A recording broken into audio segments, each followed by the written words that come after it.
Les gars, est-ce que vous savez que quand tu es Camerounais en Côte d'Ivoire, tu bénéficies de plusieurs avantages? Oui, les gars, c'est quelque chose qui est vrai. Tu bénéficies de plusieurs avantages en tant que Camerounais ici en Côte d'Ivoire. Quand il dit Camerounais, c'est les Camerounais qui sont civilisés. Pas les gens là que un Camerounais, on te voit, tu es toujours sale, tu parles toujours mal aux gens, tu insultes les gens, tu dénigres le pays, tu fais non, petit fait. Ici en Côte d'Ivoire, quand tu es Camerounais là, et que tu te comportes bien, tu es toujours toi propre, toujours poser une parce que tu vois, en fait, on te donne le respect que tu mérites, père. On te donne le respect que tu mérites et tu passes avant l'Ivoirien, même pourtant il est chez lui. Pourtant il est chez lui. Oui et non. Donc les gars, en fait, le pays ici, moi je ne comprends même pas. Oh. Wallahi billahi, moi je ne comprends même pas le pays ici.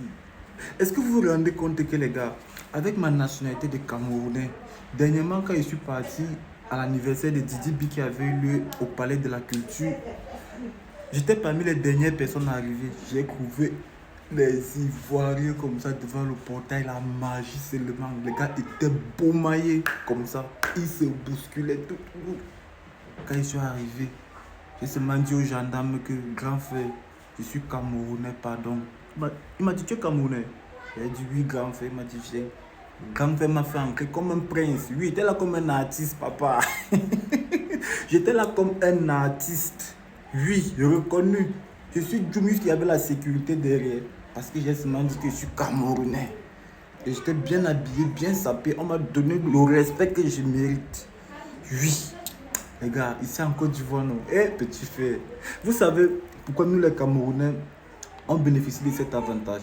C'est parce qu'il y a un amour entre la Côte d'Ivoire et le Cameroun, vous voyez. Ils sont habitués à voir les Burkinabés, les Maliens, les Sissi, c'est là. Les gens de l'Afrique de l'Ouest, là, ils sont habitués à les voir ici. Ce qui fait que lorsqu'ils tombent sur un Camerounais, oh, ils sont contents de nous voir.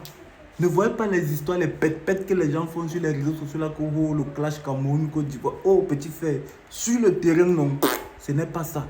Wallahi billahi, mon frère, quand tu es ici en Côte d'Ivoire en tant que Camerounais, tu te comportes bien là. Si c'est le vin que tu veux boire, non, même sans dépenser un radis, père, tu vas boire jusqu'à pisser sur toi. Tu vas boire jusqu'à pisser sur toi. Si c'est le respect là que tu veux ici en Côte d'Ivoire, si tu respectes les autres, si tu les respectes, ils vont te respecter jusqu'à Bayard. Tout ce dont tu auras besoin, c'est là si tu te comportes seulement bien, papa, sois-en sûr que tu vas en bénéficier. Oui, parce que nous, particulièrement nous les Camerounais ici en Côte d'Ivoire, père, moi je peux vous taper ça sec que nous sommes les bienvenus. Hein. Regardez mes yeux, regardez, vous voyez mes yeux. Je vous tape ça sec les gars, ici en Côte d'Ivoire, dans cette terre d'accueil, nous sommes les bienvenus. Oui et non. Donc n'ayez jamais peur de venir vous chercher ici du côté de la Côte d'Ivoire en tant que Camerounais, vous voyez non les gars. Si vous venez et que vous vous comportez bien et que si vous tissez les bonnes relations les gars, une chose est sûre, vous allez vous en sortir. Vous voyez non. Pareil pour les Ivoiriens les gars. Si tu es Ivoirien, tu veux peut-être aller te chercher au Cameroun. On ne sait jamais, chacun a ses couloirs. Il faut partir. Il faut partir les gars parce que moi je connais mon pays. Et ici là, les gars, où je suis ici en Côte d'Ivoire, ici là, je vous rassure que non. Ici là les gars, c'est posé. Si tu ne déranges personne, personne ne va te déranger. Mais tant que tu as l'heure de les déranger, ils vont te montrer qu'ils sont plus bas bien que toi. Voilà les gars, on est ensemble. C'était Kevin Lotaro, le schématiseur.